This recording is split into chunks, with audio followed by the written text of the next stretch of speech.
Well then, thanks for spending some time with us here on the Joy News channel. This is The Pulse, and we're coming to you from our studios here in Accra. But this afternoon, war is looming in West Africa as Mali and Burkina Faso warn any military intervention in Niger to restore the deposed government will amount to a declaration of war. We have the latest on this for you. We know that the UK government is also pledging some support for the Economic Community West African states, which is preparing to use military force to restore order in Niger following last week's coup d'etat that saw President Mohamed Bazoum removed from office. We have analysis on this, plus some insights and what the Ghanaian position is from our authorities. Also coming up this afternoon, more than 100,000 persons in Ghana living with the HIV disease.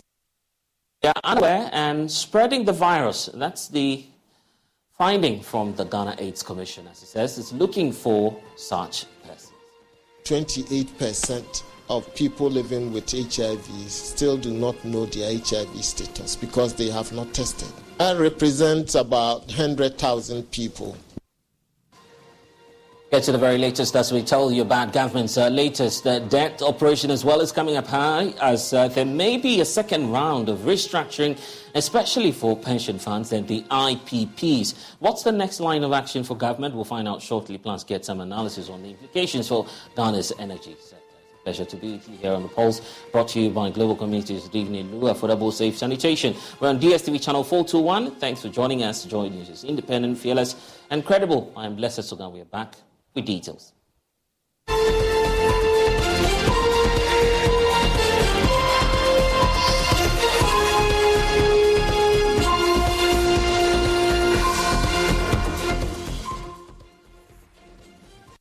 One, you may call it a full-blown conflict, as last week's coup d'etat in Niger has resulted in some strong words and threats of aggression.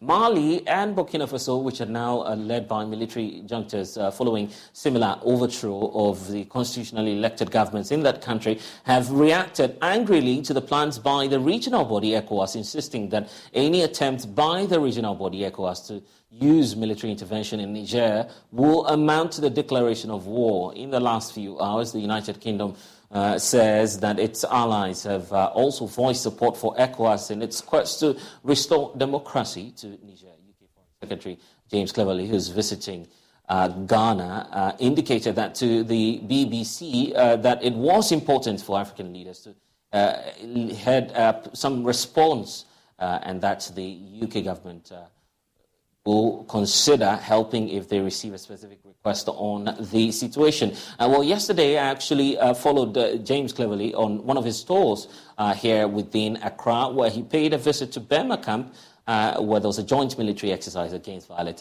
extremism. Here's what we found out. Well, James Cleverly, the UK's Secretary of State for Foreign Affairs, Commonwealth and Development Affairs, is beginning his tour of some West African countries, starting off here in Accra. Earlier today, the Foreign Minister of the United Kingdom paid a visit to Burma camp, where he witnessed a joint military exercise targeted at showing him firsthand some of the measures being undertaken by the Ghana military in conjunction with its international allies and partners, targeted at checking the growth of violent extremism, which has taken center stage in West Africa. We know that just last week, the Republic of Niger, one of the West African countries, witnessed an unconstitutional change of government. We caught up with the Defense Minister, Dominic Nitu, after today's engagements and bilaterals with the UK's Foreign Secretary, James Cleverly. Dominic Nitu tells us a number of measures being taken by the Ghanaian government together with ECOWAS at checking the growing rate of violent extremism in the West Africa sub-region. Training exercises with the UK, a lot of training exercises with them. They give us a lot of support in training our troops in combating terrorist activities. Not just the UK, the United Kingdom, France, all of them. They do give us China. They do give us a lot of training. So this is the foreign minister for the UK. He's on a visit, and we decided to give him a demonstration about if there is a terrorist attack in a location like this, which is a room, what our troops can do. And I believe that he himself saw it, the sort of professionalism that and the coordination the sort of discipline, because for you need to have a lot of discipline to be able to achieve that. That's the essence of it, just to show that, look, our troops are as good as we get all the training and with our various partners across board. And I'm impressed with what I saw, and I believe that we'll have to continue to train day and night to ensure. Well, the minister is also ruling out the possibility of a military coup d'etat in Ghana. He explains why. ECOWAS has given the junta a 1-week ultimatum to hand over or face severe consequences, including the use of force. After the 1 week, we will seek the direction of the presidents exactly what they will do. But I can say that the member states are ready. If it means using force, the member states will be ready to do that. Armed forces, I can assure you that the professionalism of the Ghana Armed Forces is par excellence, and I'm not worried at all. Not at all. I don't worry about any member of the Armed Forces taking up arms to say I'm going to remove a government. No, not at all. They will rather protect the will of the people. They will rather not allow anybody to cheat in an election. They will rather not allow anybody to manipulate in an election. But to take up arms to remove a government, the armed forces it's beyond that. Armed forces of Ghana is far beyond that. But one major worry is terrorism, which keeps getting closer and closer to our country. That's our worry. That's our worry. It's real. That's our threat. That's our worry, and that's why we are doing a lot of activities up north. We first started by deploying troops in what we call Operation Conquer Fist, which is a medium-term solution. It cannot be a permanent one. But the more permanent one is the deployment of what we call soldiers along the 40 operating bases that we are establishing, which are permanent.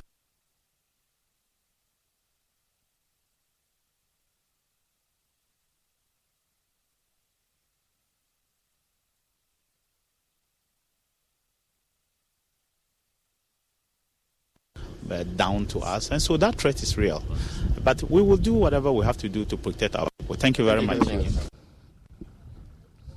Blaise Ogan reporting for Joy News, Burma Camp, Accra. Well, I'm still here, and very shortly we'll be speaking to the West Africa Civil Society Institute on the rising tension within the SAB region and other experts to analyze the impact of what this will mean for the SAB region. Before that, though, let me bring in some updates on the situation as we have so far within the West Africa SAB region alone. Here's the case. 84 attempts made so far since 1990. We're tracking all of that for you. 50% success rate in terms of the attempted coups since 1990. But if you go beyond that as well, between that year and where we are today, some 26 schools in all, as we understand. And then you move forward from 1999 to the year 2000 and 2009. That 9-year period also witnessed an additional 13 in all after we moved from the 90s. Now, so if you put that together, on average, we're ranging somewhere within 36 different cases between 2010 to 2019. Alone, and it's beginning to raise questions now moving beyond the 2019 zone, where within 2023 alone, Africa, specifically the West Africa sub-region, is dealing with about 5 cases of military takeover of a democratically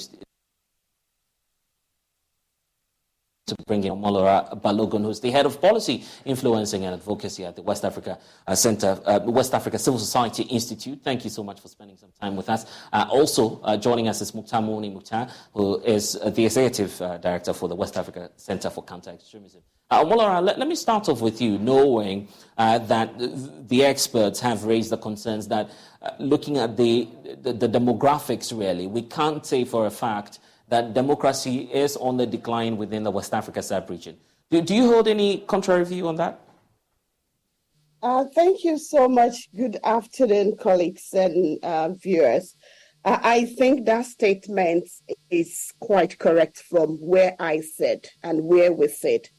No doubt democracy is on the decline in West Africa like we've never witnessed before. And the data you showed earlier quite, resonates with this fact.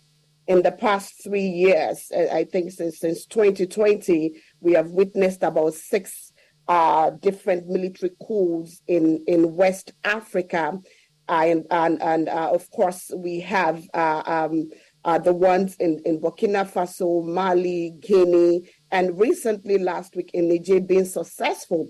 And this is quite worrisome because it shows clearly that democracy is not delivering its dividends as we all have desired and work tirelessly towards it. It is clear that the dividends of democracy, the citizens, all of us across the region, we are not seeing it. And we can state at this point that our leaders had opportunity to do things differently, to deliver on various promises and, to improve the life of citizens. And the fact that we keep mentioning COVID, the impact of COVID, which is global, by the way. And then we also recently, in the last 1.5 years, started talking about the impact of the Russian-Ukraine war as a major cause of the difficulties that citizens across the region are facing. I think it's rather a development that compounded the challenges that we have been facing due to bad governance. And what's also coming up? Yeah, and what's also coming up is this decision, very controversial one, by the regional body ECOWAS to deploy military forces to restore calm or order, if you want to describe it as such. But it's not going to be helpful, would it? Well, it's definitely not going to be helpful, and I don't see that happening, honestly, from where I sit. Because I think there are a number of fundamental issues that we'll need to unpack and also try to, look at the text of ECOWAS, the various text protocols that ECOWAS has and the provisions within those documents as that when it's required for ECOWAS to, take such a step. If we look at history, we have the deployment of ECOWAS, the ECOMOG in Liberia, many years ago. But of course, that was a very special case where we're talking about outright civil war. In this case, it is shameful enough that we have citizens under a democratically elect, a government rejoicing at the military takeover of power, unconstitutional takeover of power. As abhorrent as that may sound, we need to question the fundamental issues that drive citizens to this point. Because the same citizens went to the poll to vote for various government. We need to fix the fundamental challenges that make citizens to take this very hardcore line. So I think we need to look differently.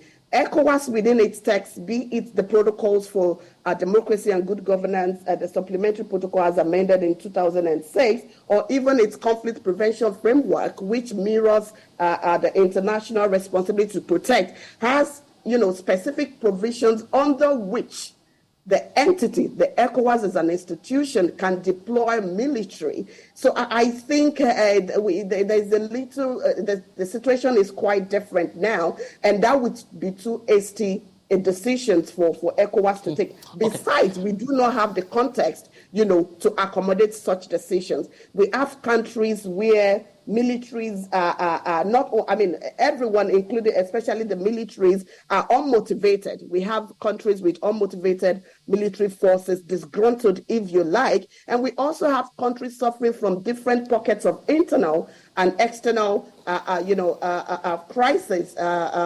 extremist activities, terrorism, if you like, and we are also talking about a region that is highly volatile.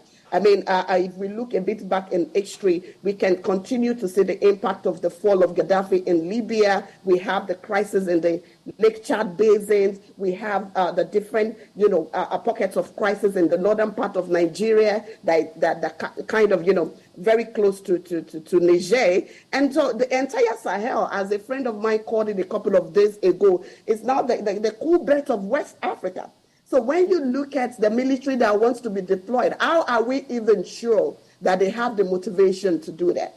So I think that the government, the democratic leaders need to reflect differently and begin to address the fundamental issues that lead to this kind of situation in the first place. And what's the challenge here is that you find that belt, as you're referring to, surrounding countries that are relatively stable in terms of democracy, when you talk about countries such as Ghana. We'll get into that shortly. Omolara, just stay with us. Dr. Festus Orbin is the head of research for the West Africa Network for Peace Building. He's also joining the conversation now. And Doug, many of us are worried about this militarized decision being taken by ECOWAS. How do we build effective peace within the SADC region? Thank you. Thank you very much. Can you hear me, please? Loud and clear, Sam. Yes. So thank you very much. Certainly, this is not a good time for the West African region, but you asked a very pertinent question about how we build peace in the region. Now, if you look at the Sahel and where we've had most of these military coups, there are some commonalities in terms of the issues that lead to these coups. One is governance issues, socioeconomic issues, and security issues. These are the factors, together with others, that are fueling most of the coups that we have in the region. And so I think it is time for us to take stock of all these issues, reflect on them, and see how best we could address them through constitutional reforms, through good governance practices, and also addressing the security challenges that is fueling some of these problems within the region, especially with the governance challenges. You could see that almost all the three countries that we've had these recent coups, people are jubilating not because they think the military is the best solution or best alternative, but because people don't have any other alternative.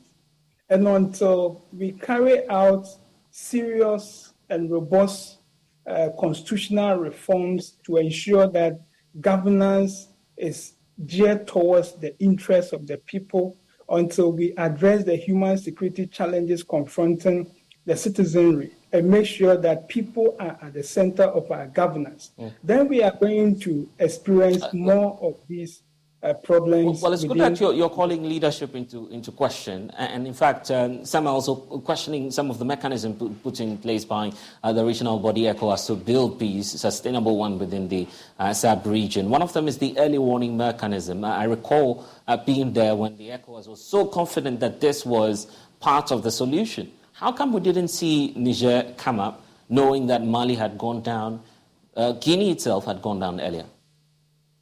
No, the question is more about why didn't we respond to the early warning signals in Niger? If you recall, even before President Bazoum was inaugurated as the president of Niger, there was an attempted coup. What it means is that there were already issues that needed to be dealt with. How did we respond to it? I can assure you that there's a lot of data that points to some of the problems and challenges that led to this coup. But the problem has always been response. And response has to come from the political actors. ECOWAS is a political institution. Precisely. And so most of the time, when it comes to response, because of issues of sovereignty, a lot of countries are unwilling to even accept some of the issues that are brought to bear in terms of the challenges that their countries are confronted with. So most of the time, there's a serious gap between the early warning data that is provided and also the early response to those issues. So the challenge has always been with our response mechanism. At the ECOWAS, we have the Council of the Wise. You ask yourself, how are we utilizing the members of this Council of the Wise? Right. So these are some of the issues that we need to really ponder over. Right. Here's what I want us to do, and let me start off with you, Omoloran. The trend that we see in all of these takeovers that happen, the fact that you find citizens, well, I've not done any scientific search, but you find them on the streets supporting and cheering the military on. It's the trend we found in Guinea, Mali, and now we find that a similar one happening in Niger. Yeah, I think, like my colleagues just mentioned, these are evidences of the failures of governance. These are people, citizens who find it difficult, to even enjoy the basic dividends of democracy, social services, protections. The same, talking about Mali, talking about Burkina Faso, these are countries that have been, that have been experiencing different pockets of violent extremist activities for a prolonged period, even under former and late President IBK, Abubakar Keita in Mali, and the previous president of Niger, even under Condé. So these countries add their security issues, they add governance lapses, they add issues of social, political, economic challenges that the citizens were dealing with, were confronted with at a time, even up till now. This has been compounded by the, I would say, extravagance and, for lack of better word, I'm just trying to put you mean the lifestyle of the leadership? Lifestyles of political leaders. The nonchalant attitude, the fact that you just want power, you do not want governance, you don't want to do the work. And citizens are looking at this. And when you look across the region, we have huge number of our young people running to the West because there seems to be no hope down here in Africa, in West Africa. And gone were the days where the uneducated ones were leaving to go do security and all of that in the West. Now we are talking about my colleagues, educated people, middle class, supposed middle class, fleeing the region, fleeing the continent because there is no hope. These are people who could afford the cost of the ticket to these Western countries. So there's really nothing left for the poor, absolutely nothing. And that is how and why you could see them taking this extreme position. Most of those people you see on the street, young people, were perhaps not even born during the military days, which I met as a young girl, 5-10 years, when I was 5 or 10 years. Most of them are in their 20s and in their 25 or 30s. They do not even know the implications of having a military in power. But as the democracy that they have witnessed since birth, has it delivered anything differently? So you can't blame them. And we must recognize that. We need to point the fingers at our leaders. Democracy must deliver. It's important. And that is why it's called democracy. We have instances where democratic leaders have so captured their state, captured the parliament, captured government coverage and public funds, and all is mismanaged. Nothing has been delivered. From health to education to social amenities, nothing. Right. So these people need to fight for themselves, fight for lives. So this is the embarrassing development that we have seen across the countries where the militaries have taken power. In fact, we do not know otherwise. Yeah. In fact, the data is supporting you on that. Here in Ghana, we have the Dental and Medical Council, all the associations within the health sector complaining about how you have doctors, nurses, and some of the skilled labor moving out of the country, with the numbers increasing by the day. But here we are today, and the situation is not getting any better. Let's hear from Mukhtar Momoni. Mukhtar, we've been with you all throughout the week. Number five, that's the number we're dealing with. Nobody knows if the sixth one will happen because learning of what's happening, for instance, in Senegal, there are concerns that may go down as well. Well, clearly, at the moment, we don't know, of course, which country next, but it's very, very likely that we have not seen the end of this and that we're likely to have some more of the same situation, even if it is a failed attempt. And it's because of the pervasive nature of the issues of poor governance and issues of unresponsive systems to the grievances of the people. And I agree largely with my two colleagues. Yeah, but when you, and I'm sorry for cutting in, but when you all from the civil society space say the government is not delivering as the people want, these are the same people who queued, who were in the lines, waited overnight to vote for these same governments. So why not exercise some restraint, at least wait till the next electoral cycle? So it's easy to say that. That's the ideal situation. If you've lived in a situation of fatigue and frustration with the system for so long, sometimes it comes to a point where any other option looks better. And that's what we have come to on many occasions within the sub-region. You're looking at situations where governance has failed significantly in a way that does not leave any options for anybody but to be, supportive of things like that.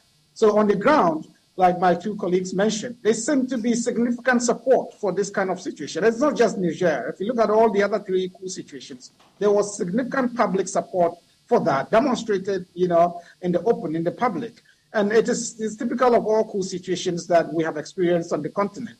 And it's largely because the system is not delivering. And so we need to take several steps back and look at how do we ensure that the kind of governance systems we put in place and the kind of leadership structure that drive this system are responsive to the needs and aspirations of the people. And I've been making this argument in the last 4 or 5 years that what we are seeing is a manifestation of the frustrations of the people, in the sense that governance has failed. Governance has failed to deliver in terms of, good governance, in terms of providing job opportunities and systems that allow young people to realize their aspirations. And in many ways, in some parts of the region, extremist groups take advantage of that. Extremist groups understand young people better than the state, so they exploit that kind of situation to recruit people to engage in violence. Okay. And we saw the previous points made, earlier.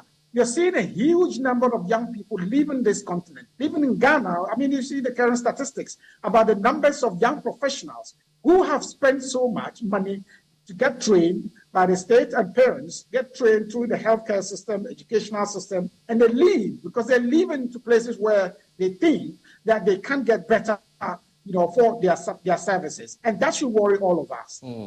I see. There's a meeting tomorrow by all the military chiefs within the West Africa sub-region. Dr. Festus Obin, we need to wrap up. I'll hear from all of you, but let me start off with you, Doc. The point about the meeting tomorrow.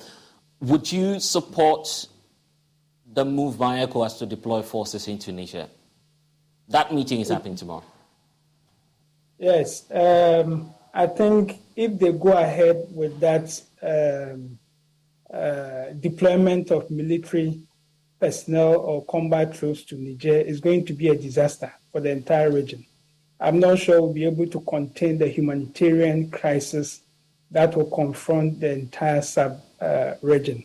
I think that tomorrow's meeting should give them the opportunity to reflect, look at the pros and cons of deploying such a force, because it does not only have implications for the sub-region, but it also has a geopolitical issue for the region, because I see a geopolitical contest between some of the major world powers if there should be any deployment to Niger.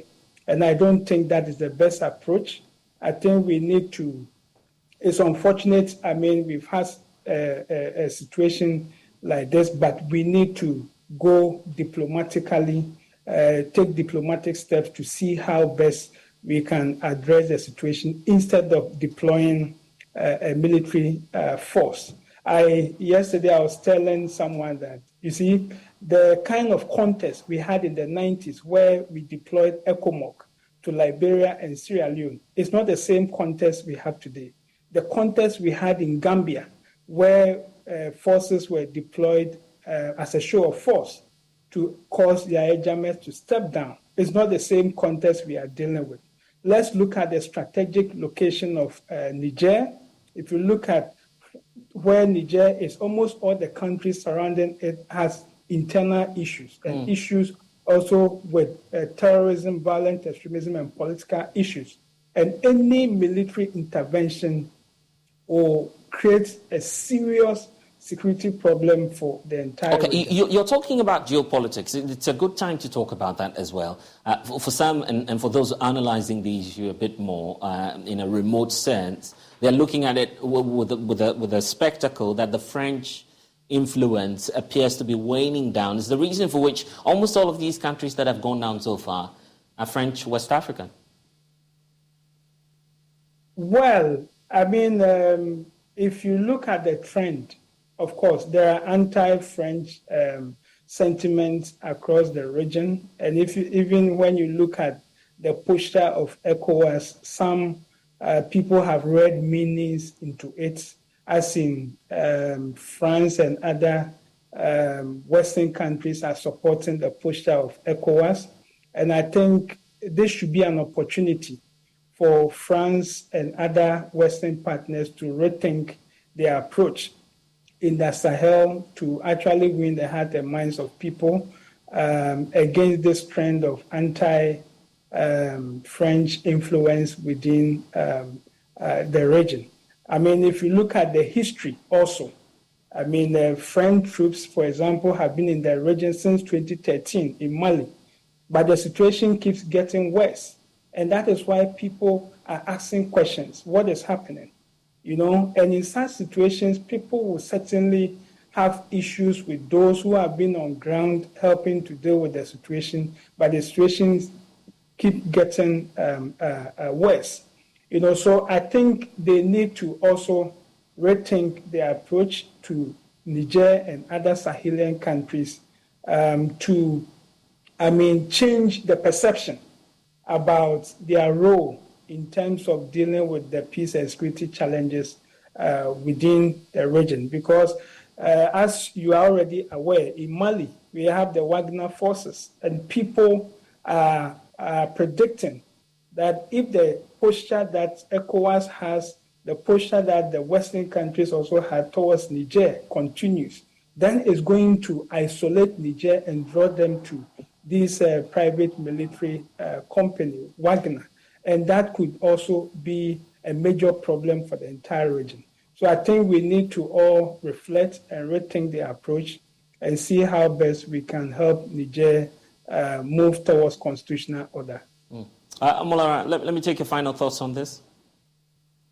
Well, I completely agree with the points that Dr. Festus made, but I think it's also important for us to look at the why Niger. I mean, Niger is the fourth country that has been taken over by coup plotters in like 2-3 years. So recently, I think it was 2 days ago, I discovered that Niger actually accounts for about 5% of the world's uranium and lithium producers. So why not? If not, a lot of interest. I mean, we have many interests, many conflicting and many personal interests in Niger. And if ECOWAS falls for that,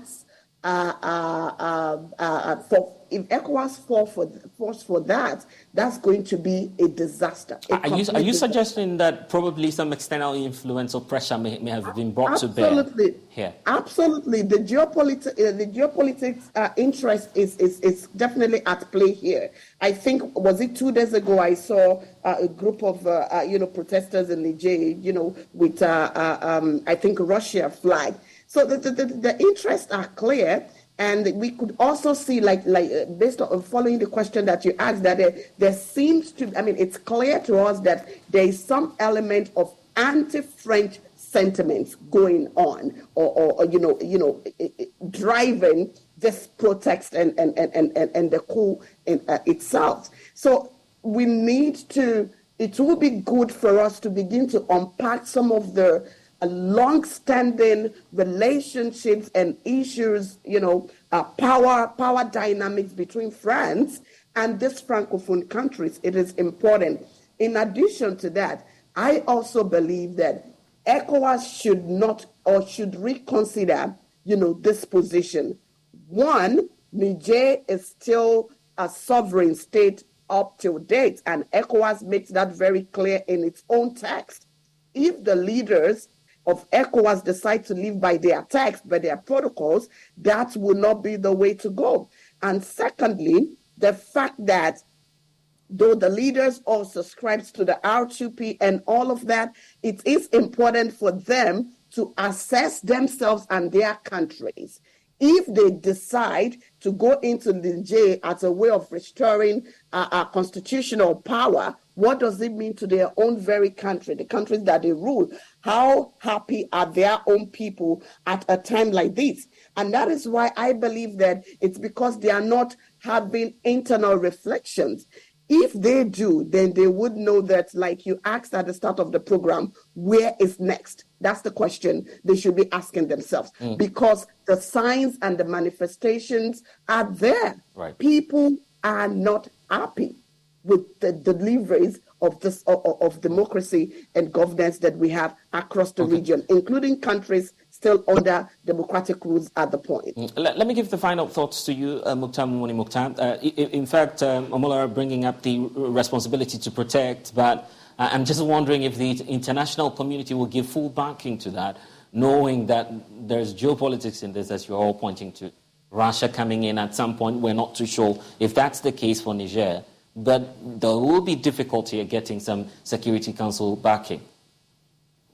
Yes, first of all, I completely agree with my colleagues, and I agree perfectly with Dr. Obin's remarks about the idea of intervening and its implications for the entire West African sub-region. I think if that happens, if there's any intervention, and I'm speaking specifically to your question, if there were to be an intervention right now, I can tell you that this intervention, this conflict would be a huge attraction to international players. You would see almost immediately the role of international actors seeking to project support for either side of the situation. And that would create a kind of Russian-Ukrainian situation for ours here. And that would be very, very dire in terms of its implications along the lines of security, along the lines of stability and the geopolitics of it all.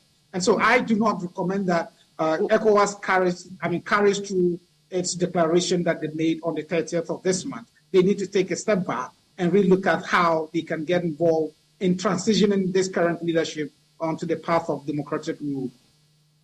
Okay, we'll leave it here for now. Tomorrow we'll definitely bring updates on that meeting that's scheduled to happen in Abuja. But thank you to Omolara, to you, Mutaro, and to Dr. Festus for joining us here on this very conversation.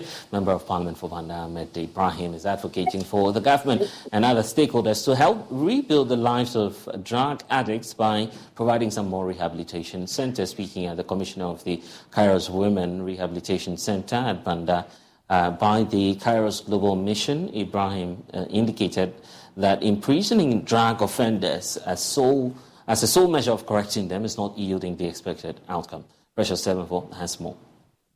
The involvement of the youth, especially women, in drug abuse worsens their vulnerability, such as prostitution and other unethical behaviors.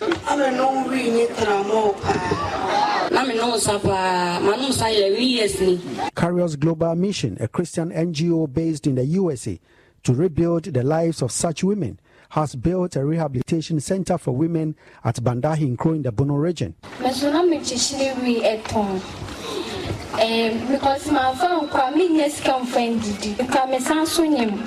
Now, may imagine send me here to a and so me baha no mama catch me say mama nyesa obeboa me ampa so ahwe me nti me kasa asida enkan ewati. Banda Kairos Ladies and Children Home aims to take in over 20 women in future, but 5 are now undergoing a life transformation process in line with the mission's goal to reform and reintegrate addicts into society. Reverend Anna Draw is the president of the mission. Most of the recovery programs or rehabilitation centers are devoted to men. In fact, in the whole country of Ghana, I know of one in Accra for women.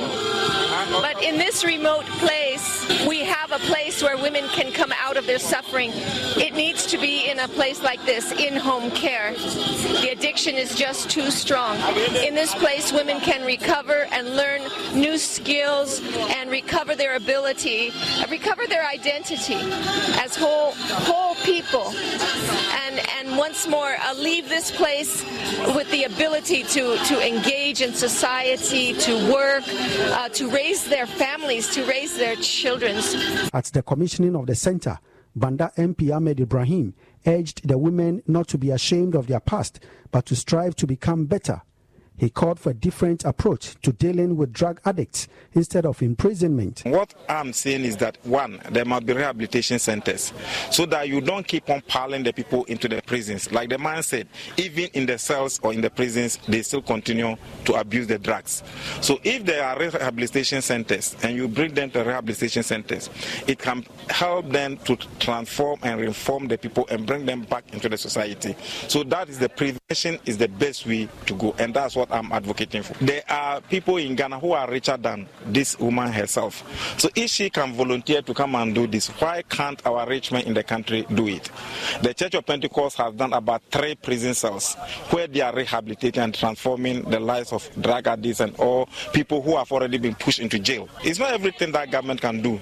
Board member of Karios Rehab Home, Superintendent Jeremiah Ahale, while urging the youth to avoid drugs, appealed for support to sustain the home. The law says when you use it, this should happen to you. When you sell it, this is what should happen. A judge cannot use his discretion to reduce the punishment. So the best way to go is what we are doing. And you know, the moon hano. Some so nyamenshira say mumwa ayisika. And maya away very umudidi. Precious Semevo, Joy News, Banda. Okay, we focus now on the economy because government appears to be in a turf war with independent power producers over the proposal to restructure the over $1 billion owed them. Joy News is learning a proposal for debt exchange has been tabled and presented to the 6 independent power producers for study and approval, and some have already committed to the deal. And all government is seeking to restructure some $2 billion of the $23 billion it is, which is accruing here in the energy sector. And let's bring in Isaac Ofieje, data analyst here at Joy News, helping us to understand what's happening. But there's implication for the energy sector. We'll talk about that shortly. But let's look at the figure in all. How did we come to this? Is it $2.3 billion that we're dealing with? 2.3 billion. 2.3. That's the final amount of what we're dealing with. That's the latest. How did we get here? Because that wasn't the figure. That wasn't the figure. We were dealing with somewhere around $1.4 billion, and just over 3 months or 2 months, I think in less than 2 months, we've added more than $1 billion, dollar to the initial 1.4 billion US in just less than 2 months, because we were talking about 1.4 billion in March and April thereabouts 1.4, and now we are probably July was when it was updated or something like that. Currently it's August, so let's say in a span of 3 months, 1 billion. So for those who may not get the concept, let's try and break that down. Why is the energy sector becoming a drain on the public purse? Well, the energy sector is one of the key sources where we put a lot of pressure on government's debt. This is because if you look at our debt, for instance, there are 3 or 4 components that have the biggest part of the pie. The energy sector is one of them. I think currently the total debt of the energy sector is over $3 billion US. We also have the banking sector cleanup that we did, which cost us more than 25 billion Ghana cedis. If you rate it in dollars, should be around $3 billion US. So if you put away the banking sector cleanup, the next place that always adds up to our debt is the energy sector. This is the reason. You have agreements with independent power producers to produce power. Most of them are take or pay. It means that if they produce a power, whether you use it or you fail to use it, you have to pay for it. Take or pay. That's the controversial exactly. Take or pay. So if you look at it annually, we generate about $1 billion US. That's the energy sector alone generate annually $1 billion US as debt. Now, because of the take or pay agreements we have, excess capacity, energy that we've generated but we did not use costs us about $500 million every year in terms of debt. So if you do the math, you realize that the energy sector is one area that's always putting a lot of pressure. That's why the IMF was very categorical that they feel that even with this, when we were having the program was around 1.3, they felt that the amount was too huge. And that so we should restructure. Exactly. We should do an assessment Here's the case. of If we deal money. with effectively with the outstanding payments now, let's not deal with what's about to come, but if we effectively tackle or restructure the debt that's accumulated over the period, how much of a respite will that be to, the kind of austerity in which we find ourselves now? So let's do this comparative analysis. You are owing independent power producers 1.3 billion. The money that you're even getting from the IMF is just 3 billion. Wow. And even the first tranche, you just got 600 million. So if you are supposed to pay all these debts, then it means that the money that IMF is even giving you for this year, because this year we are expecting $1.2 billion from the IMF, it will not even be enough to pay the independent power producers. But their stance is very clear. They don't want a restructuring, because in restructuring, then you have to agree to a certain amount of haircut, a certain magnitude. All they want is that we understand you are facing challenges in paying. But then defer the payments. Exactly. Defer payment, restructure, give us a payment plan. If you are paying us 2%, 3% per this month, whatever month, give us a plan. But we are not coming to the negotiation table to sit with you and agree to 15% haircut, 20% haircut. This is more or less, restructuring. As though you are owing utility, right? At the domestic level, you need to pay your electricity bill. Electricity of Ghana, the company of Ghana says, if you pay half of the amount, we'll give you the electricity back. But then your bills keep piling up. But that's not the solution to our problem. Exactly, it's not really the solution, but the position we find ourselves in, this is monies that we owe in US dollars. And our problem has been balance of payments, because we generate so much dollars here. We don't print dollars here in Ghana. So we rely on the inflows. Currency. Exactly. So if you are getting more dollars, but you are using them to pay debt and interest on loans and all of those things, it simply tells you that you will not have enough to do the most important things in the economy. Okay, there's a second leg to the conversation, which has got to do with some of the other sectors that may be affected as a result of the domestic debt exchange program. But let's focus on the power sector, because there's an implication. The IPPs are not happy about this. Dr. Yusuf Suleiman is an energy policy analyst joining us to help us understand what's happening now. How do we deal with this? Would you opt for an entire renegotiation of the energy sector deals with the IPPs, so we start afresh and then clear what we have on the table? Is that the way to go? Yeah, good afternoon to you, Blessed, and or evening, and to you and your cherished viewers in Ghana and across the globe. Thank you for having me once again. Yeah, indeed, that would have been an easy way to go if it was something that was feasible. But at this moment in time, we are so entangled. And first of all, I have to express my displeasure with respect to this inertia, Blessed. I think you and I spoke on this a couple of times, more than 2 months, I think. And fast forward, it appears we are still in the same point, or at the same point. And that is so bad. What's happening to the negotiation? Getting to the end of the month, last month, we're told something beautiful came up between IPPs and then ECG. And that's actually substantial. That's what is supposed to happen. ECG should have been the one who's supposed to face the IPPs. And that is, if ECG was to be made independent, to be able to know the ins and outs of their cash flow. Unfortunately, that's not the case. ECG is totally, usurped or entangled with, finance ministry. So in this case, it's only the fact that the finance minister will have the biggest say. But as to this inertia, there are two things. Let's say some deals have been signed, they were draconian, to use this word, before. Now, we need to renegotiate that. We have to look at the cost-benefit analysis. If renegotiating them will enhance, will give us positive returns, why not? It's good to always try. I will tell you that all the take or pay, I will always stand for the fact that we should try to see what we can do about them. Other than that, where we are is not sustainable. Okay, here's the point. Why not also blame the private sector and by extension the IPPs? These are guys who've made a lot of profit. I mean, they've been making money for God knows how long, since John Mahama's era.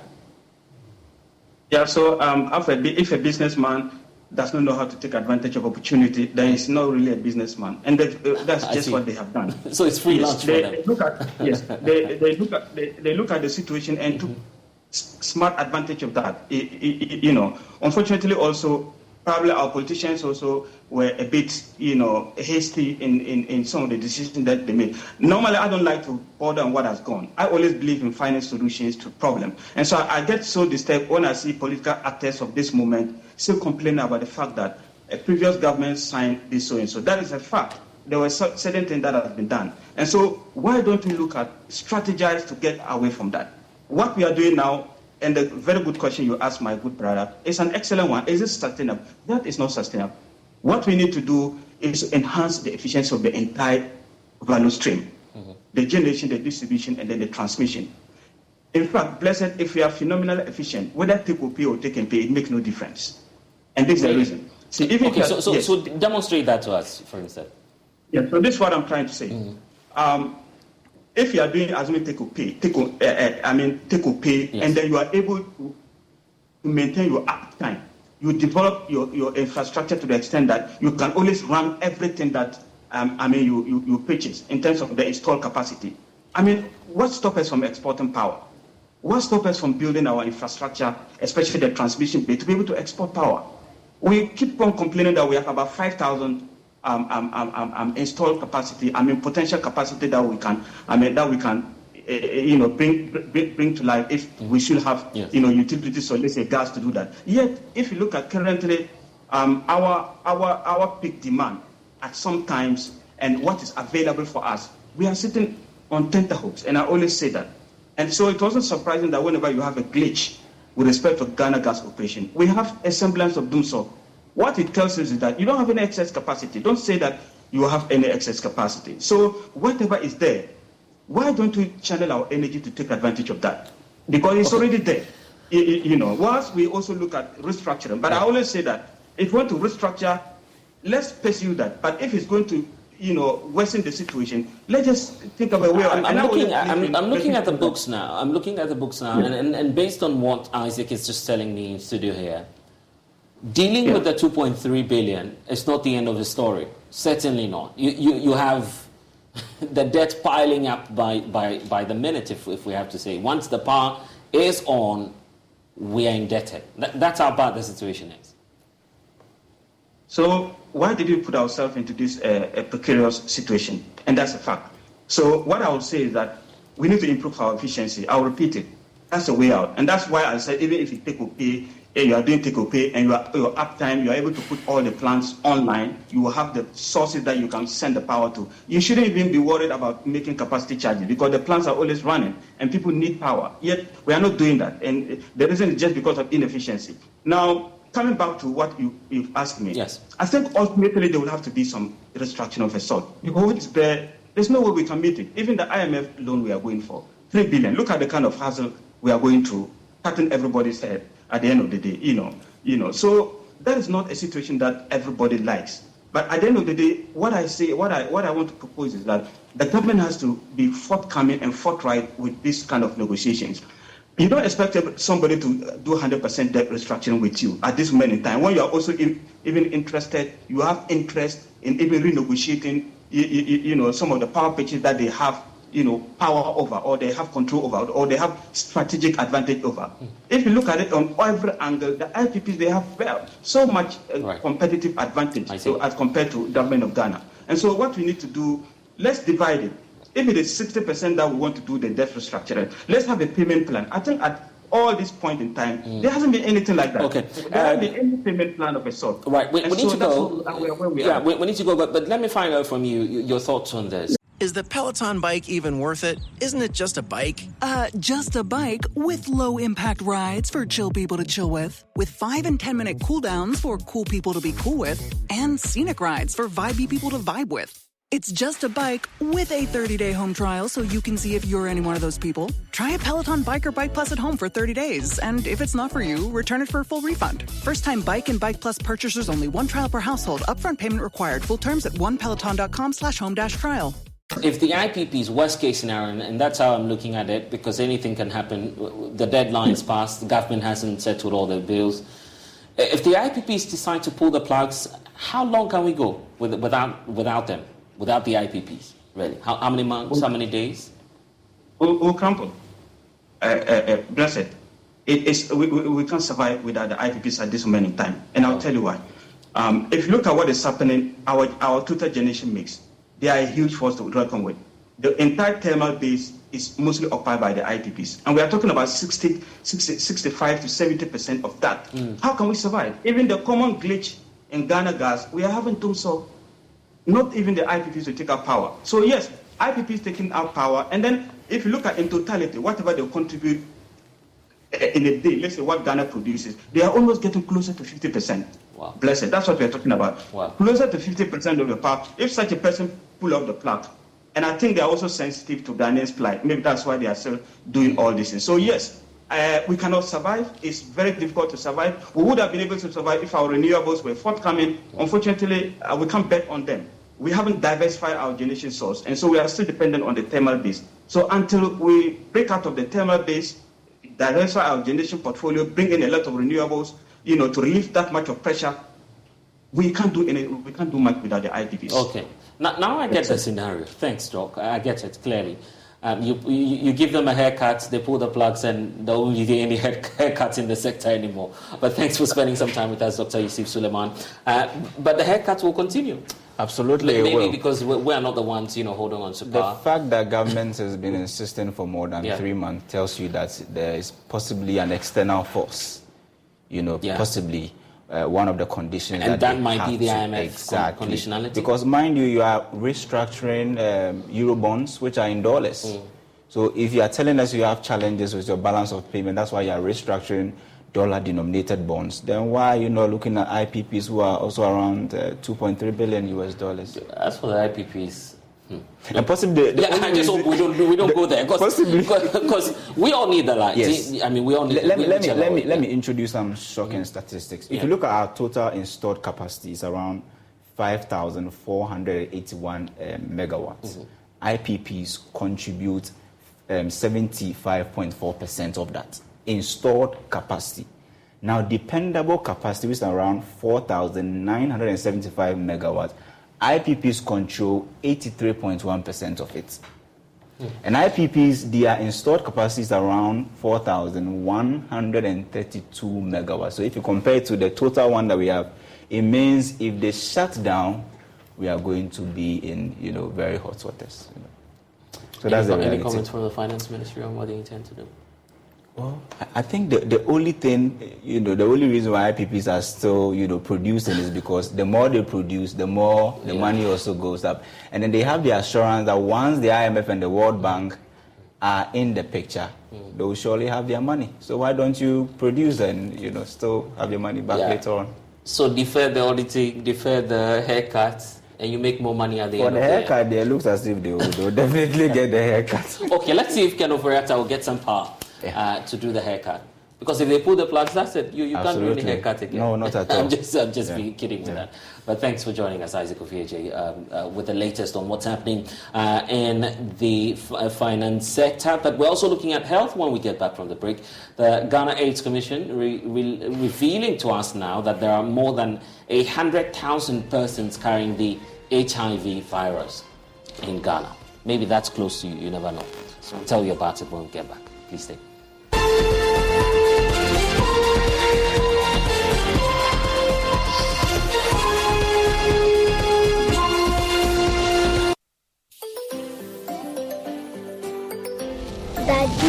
Daddy, this tank is big. Yes, that's true. It can store a lot of water. That's so true. Wow, it has a working tortoise on it. That's so true. I can see SINTEX Syntax. That is so true, my daughter. But it falls down, it will spoil. That's not true. But why? Hey! Syntax was the first to introduce double-layer tanks in Ghana. Syntax again was the first to introduce white inner layers in Ghana. Syntax gives you the biggest warranty, 7 years. No matter your water needs, Syntax is the answer. Syntax tank. Are you strong? Are you tough?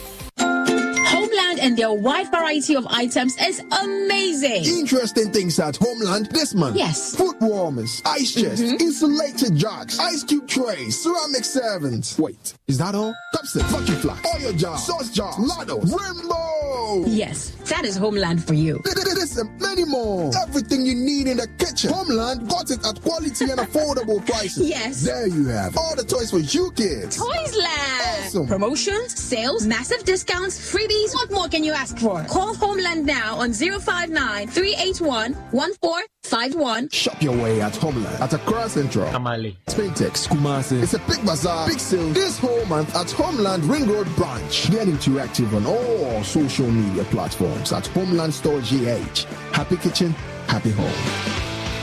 The second clinic of the 2023 edition of the EcoBank Joy News Habitat Fair promises to excite patrons in many ways. The West Hills Mall will host all relevant players in the housing and construction industry in Ghana from Friday 4th to Sunday 6th August 2023 from 8 a.m. to 6 p.m. This year's exhibition is under the theme Home Ownership, Affordability, Comfort or Luxury. Visit the clinic and engage the providers in the housing value chain on all your housing needs, be it financing, land acquisition, rent to own, outright purchase, roofing, lighting, electronic appliances, home security, or home furnishing.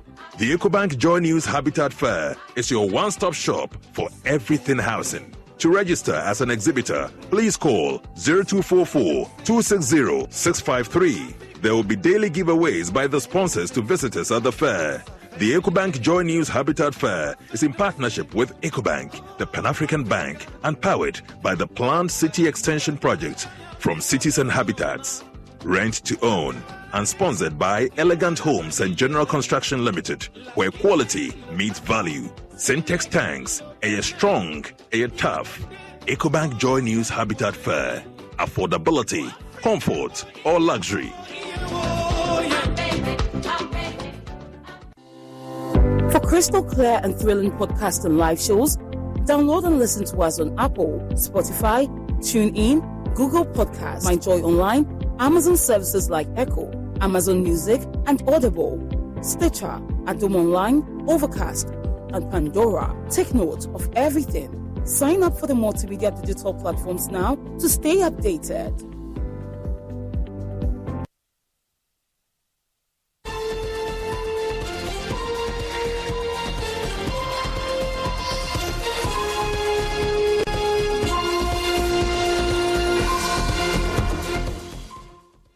And thanks for staying with us. The Ghana AIDS Commission says there are more than 100,000 cases of HIV in Ghana. And these people carrying the virus are unaware and continue to spread the disease. This is the latest we're receiving from the Director General of the Ghana AIDS Commission, who says that the Commission has mounted an aggressive search for these persons to bring them under treatment. He made the revelation in an interview with Joy News Head of Help Desk, Fred Smith. Shortly, we'll bring that after announcing the country's latest HIV figures at a news conference in Accra. We'll bring that to you. But first, though, let's look at the figures as we have them. But before we do all of that, the Director General has been speaking to Fred Smith. Let's listen in.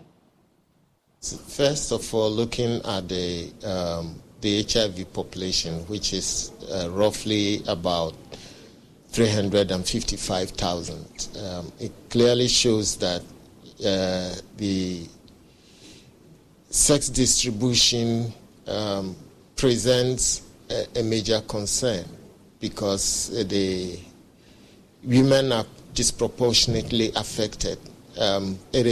It is natural that that should be the case. But what is worrying about that is the fact that women are not receiving the needed support they need from men to protect themselves. Why I'm saying that is because 80% of HIV transmission in this country occurs through sexual contact, and therefore women and men having sex would require that if we want to reduce new infections, then obviously there should be protection. And protection means wearing a condom correctly and consistently anytime one has sex, especially if the sexual activity occurs outside a stable relationship like marriage or something like that. And so that is a major issue for us. Women's vulnerability should be reduced in collaboration with men if we should achieve the targets we've set for ourselves in achieving zero new infections in the country. But if you look at the story behind the numbers as have been presented to us today, what do you think women are doing wrong specifically from your observation of what happens in the country to have such a disturbing situation, nearly double the number of men with HIV infections in Ghana? Well, now we know that women are more liberated to the extent that they say what men can do, women can do better. And so in the traditional setting, women were not allowed to have multiple partners.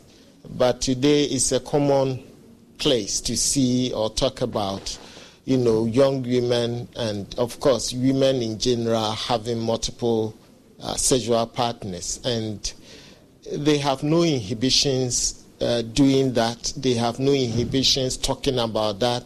And so if you watch some of the street, interviews done by people which are usually featured on social media, you see that one woman can have multiple sex partners, so is young men. Young men. And so we are having women not only having multiple sexual partners, which is a major risk in the first place if they are not protecting themselves. But we have more and more young women going into sex work. And some who do not recognize that what they are doing is sex work is actually, they are actually doing exactly what sex workers do. Explain that. What I mean is that some of them may not recognize they are doing sex work, but in actual fact, they are doing sex work. In what way? Sex work is about exchanging, sex for money or for gifts or any other thing. Okay? And so here is the case where we have many women seeing their bodies as source of income. And if you use your body as source of income, then it means you will have to make the body available to multiple men in order to raise enough income. And that is where the challenge is. Is that the situation in Ghana here? Do you see a lot of them doing this? Yes. The first time we did sex worker population size estimate, that was 2011. The population then was around, forgive me, it was, 50,000. Now it's, the last time we did it, it was almost 70,000. That is 4 years after. And now when you go out there, you see young people, even some at the tender age of 10, on the street, soliciting. Now, many of them don't solicit on the streets. They do it, what they call, on the internet. And so you have hookup where a young lady will go, of course, young men are also doing the same, will go to a client, at an agreed place. And we have some who are also doing it, they operate, from a home-based kind of setting.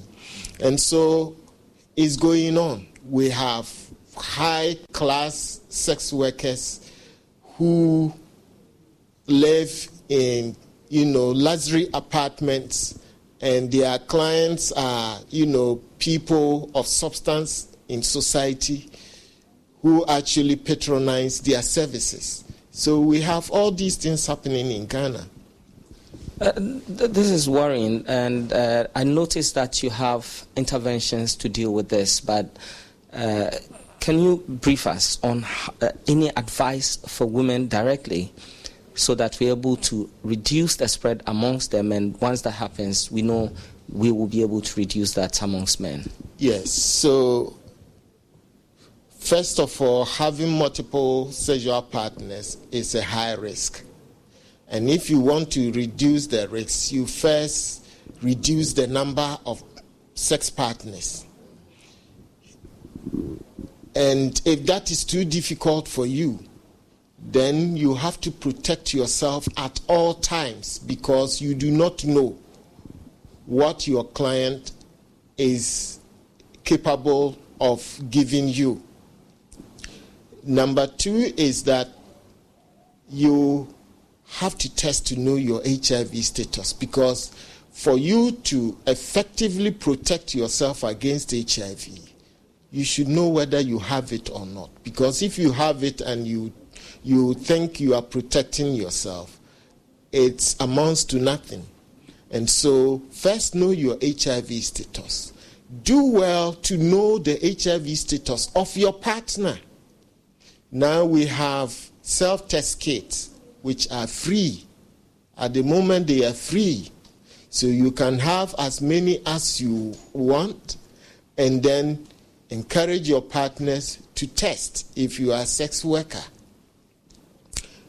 But that is not the only thing you have to do. You also have to be mindful of the fact that you are exposing yourself to not only HIV risk, a risk of contracting HIV, but other sexually transmitted infections. You may not even be prepared to get pregnant or make somebody pregnant if you are a man. And so you have to take all these things into account and protect yourself. Realistically, you know the economy is getting tougher by the day, and people have to find ways and means to survive. Do you think this message, yes, as good as it may be, do you think people can easily accept and practice them as you've preached? Right. Yes, the economy is tight. Life is difficult for majority of Ghanaians, but there is consequence for every choice we make. And so you must be mindful that whatever choice you are making today has a consequence.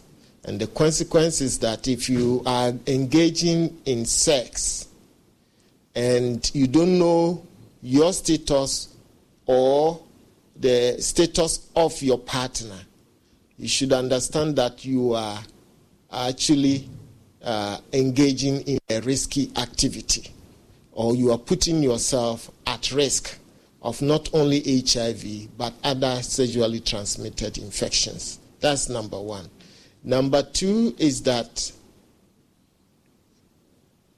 selling your body is not the only way that you can make livelihood.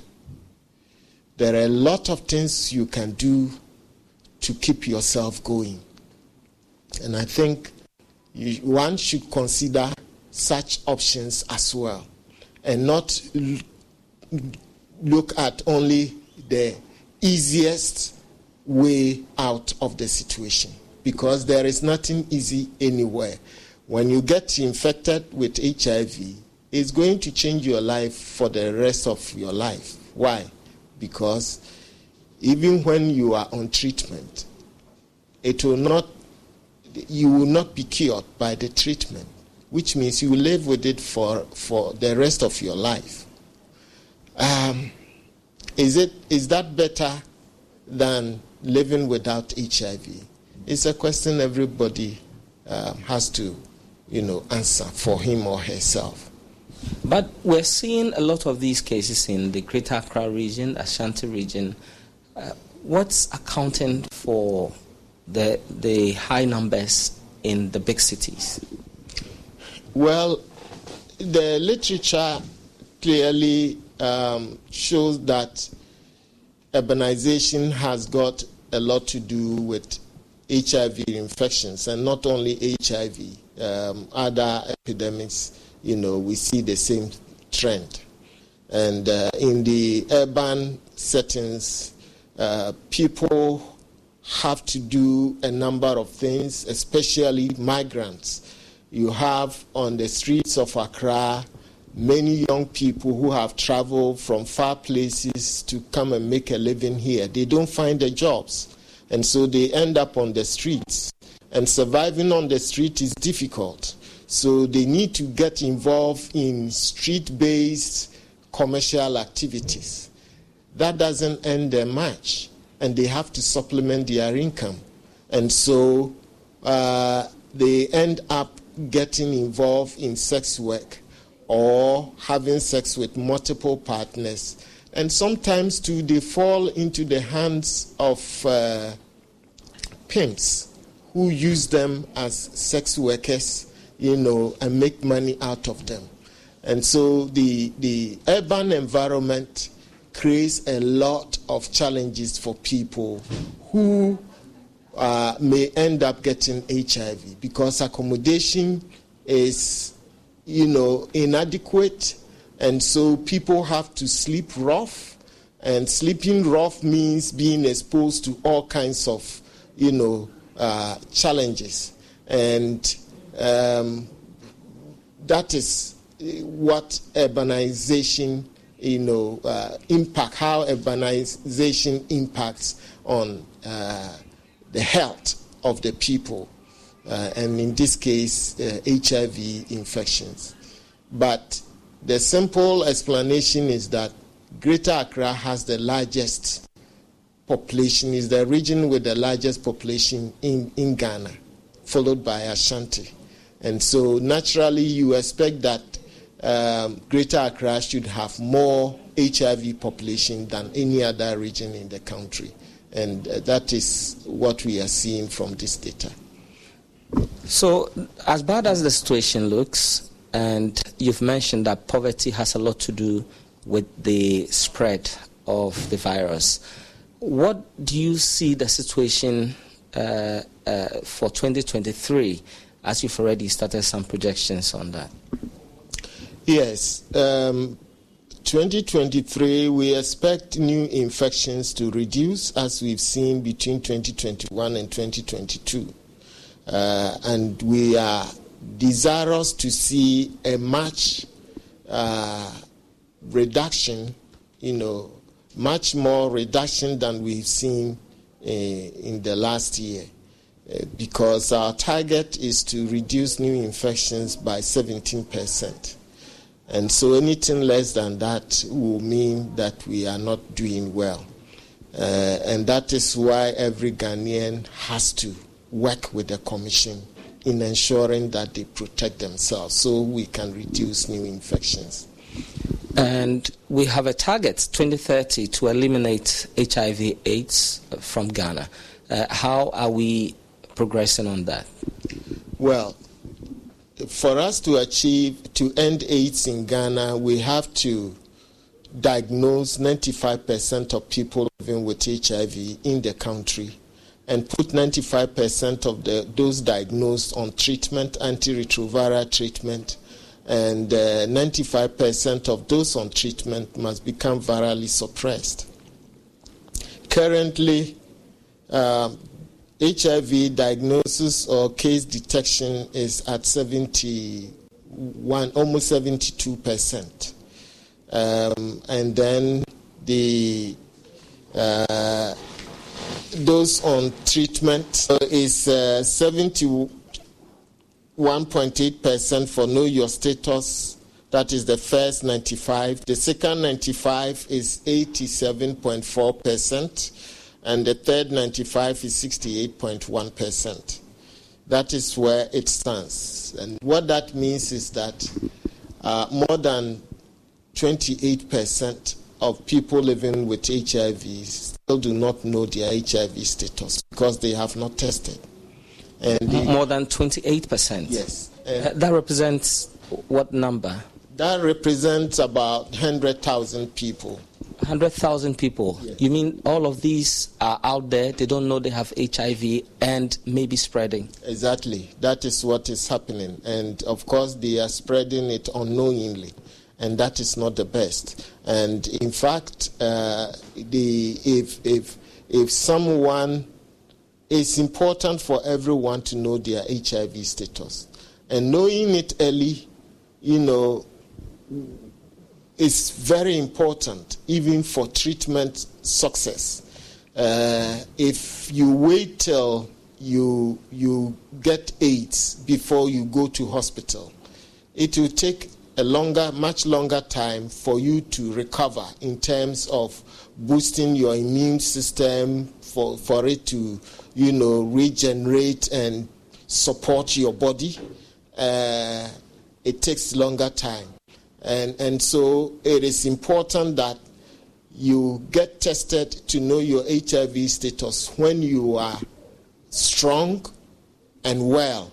When you see no symptoms, HIV-infected related symptoms, that is the best time. And in fact, at the time when you don't feel sick and you have no signs, that is when you can transmit the virus even more. Why? Because being in the acute stage of infection means that you are highly infectious and you transmit the virus, more than somebody who is not in the acute stage.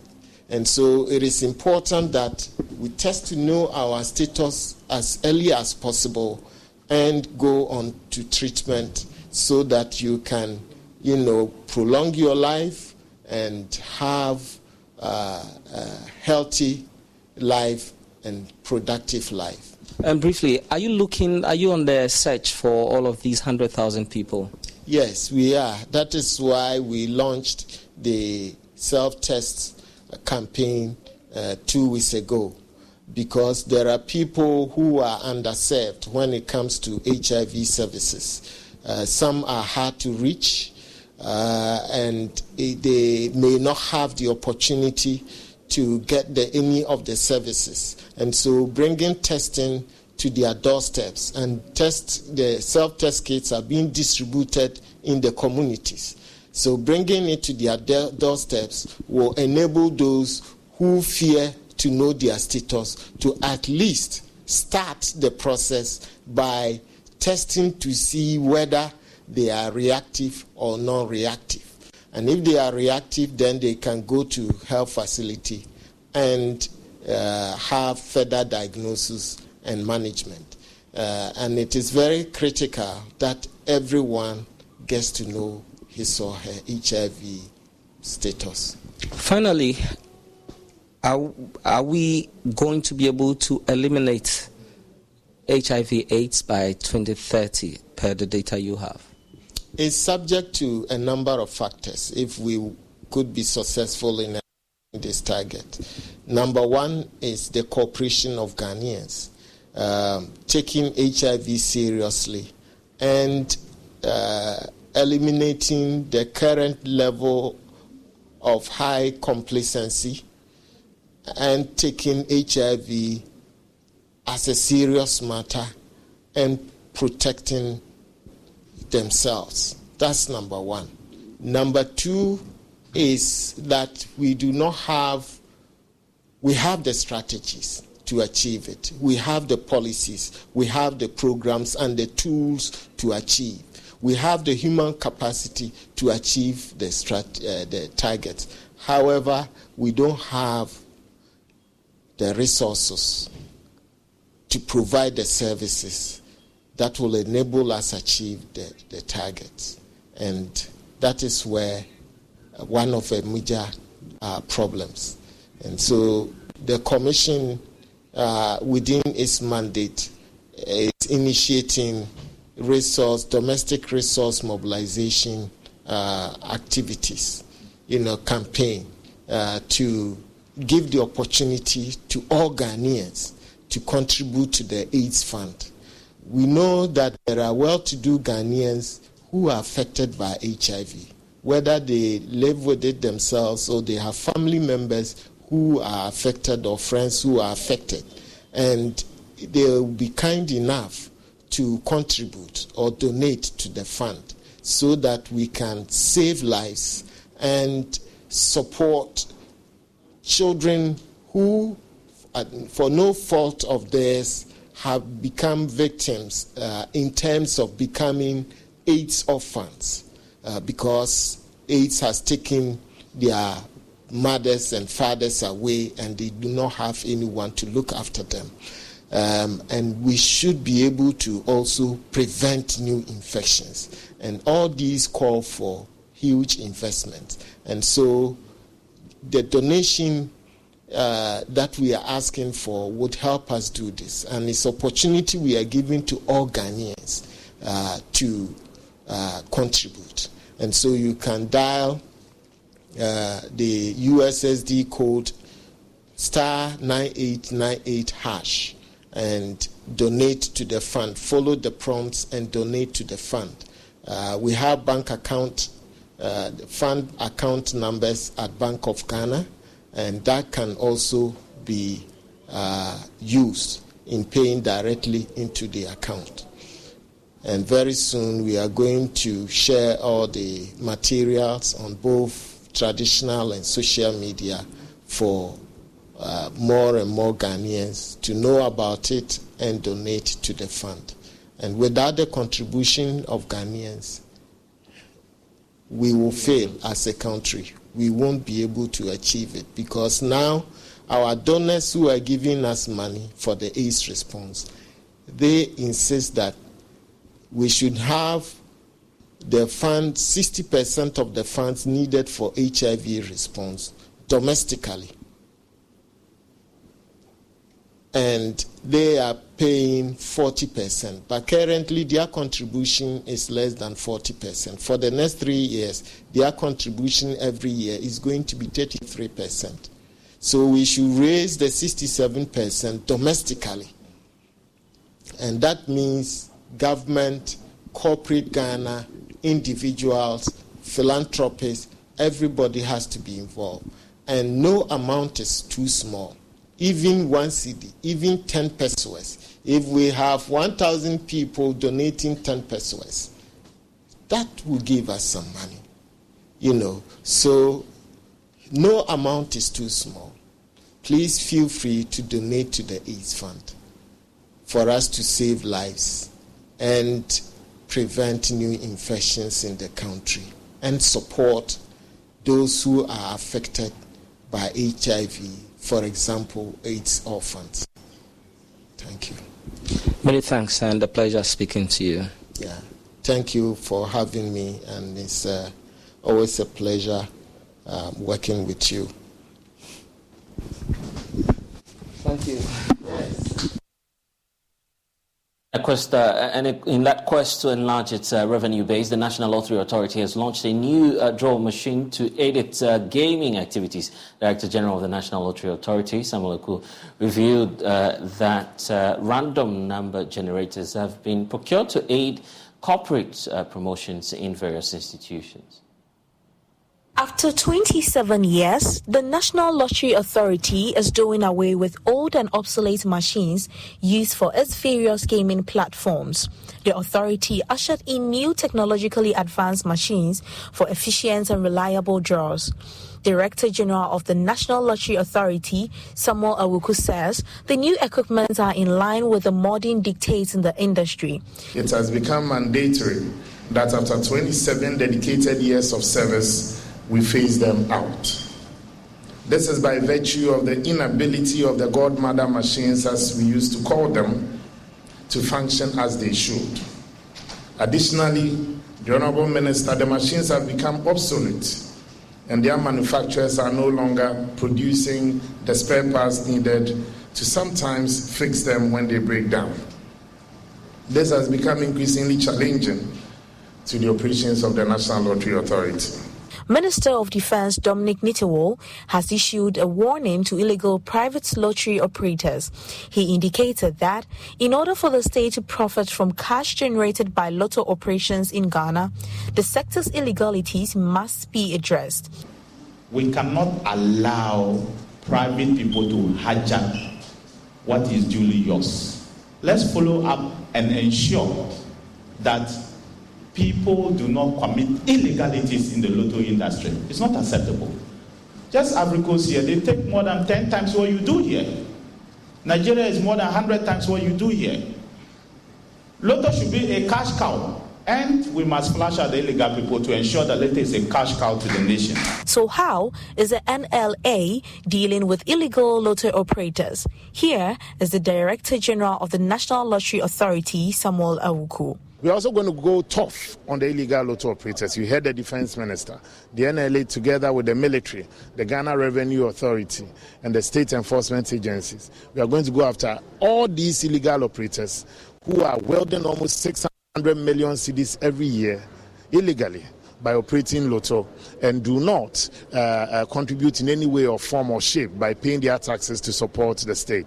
Neither do they support good causes. So you have very few people amassing all these and not supporting the state. The new initiative by NLA is expected to give people multiple chances to win. For Joy News, Jacqueline Ansuma Yeboah. And Stephen Hereji was sentenced to 8 years in prison for defilement. He was pardoned after serving 4 years and 8 months due to his good behavior. As he goes home, he is full of hope for the future, as he believes his reformed Joy News caught up with him as he bids farewell to the Akuse prison, where he spent the last 4 years of his life. Today, we witness the journey of 58-year-old ex-convict Stephen Hereji. He spent 4 years and 8 months behind the walls of Akuse prisons. It's not easy. We faced so many challenges. Our food is not enough for us. In terms of the food is not accurate. And if you are sick, to no car to take you to hospital, or you don't get any accurate medicine for you. And some things we are in a cloudness. We are in a small cell, about 60 people, 80, 64. That brings sickness, more sickness in the house now. On Saturday, July 29, 2023, he gained his freedom. I miss home a lot. I miss home. Now, yes, like I'm in heaven. I don't have anything in my pocket, but I'm happy. I'm happy. So I'm going home. Today, like this, I have to take some heavy food because the zone totally, it didn't satisfy me anyway. So I have to take fufu and light soup. That's what I want. Let's see. As he leaves the prison, he emerges a man of both sorrow and hope, ready to embrace the freedom that awaits him. But I live home for a long time. My wife and children and the family, I miss them a lot. I know so many things are spoiled in my back. I'm a worker that Akosomutes Limited. We forgot the problem. And now my job too has got spoiled. So I hope only God can help. But now I can't learn so many things, farming, okra, garden egg, onion, on those things. I can do it, but now there is no help. There's no help for that. So I'm praying to God to touch somebody to help me to continue farming or something like that to take care of my family. The struggle in prison was immense, and Stephen found solace in the small acts of kindness that brightened the darkness of prison life. The happy moment is only if we get visitors come and visit us, at least they give us some food and these things. That's why we feel it all right. That is our only happiness you get. The reason I have no happiness, apart from if you get some good food or something like some people come with word of God, we listen to the word of God, we drum, and that's all. If they go, that's all your mind go back to the old system. But his journey to redemption was not just about surviving prison life. It was about breaking the cycle of violence and criminality that perpetuated within those walls. I can say we are missed with those who get murder case, armed robbery and robbery case. And you see defilement or something like that, we are not equal. But they miss some of the guys, instead of the kind of stealing, they can learn different kinds of character. So to me, we plead to the government, they should see to it, so that if somebody comes with a murder case or something like that, then too they should leave different place or different cell, so that they will not manipulate those who came with stealing or assault or those kind of these things. We are facing challenges about those things. Somebody will come here, you don't know how to smoke, but you come here, come learn. And that's all we have for you in this package of the Pulse. I am blessed. So log on to myjoyonline.com. We have stories for you there. Thanks for spending some time with us here. Stay on the Joy News channel.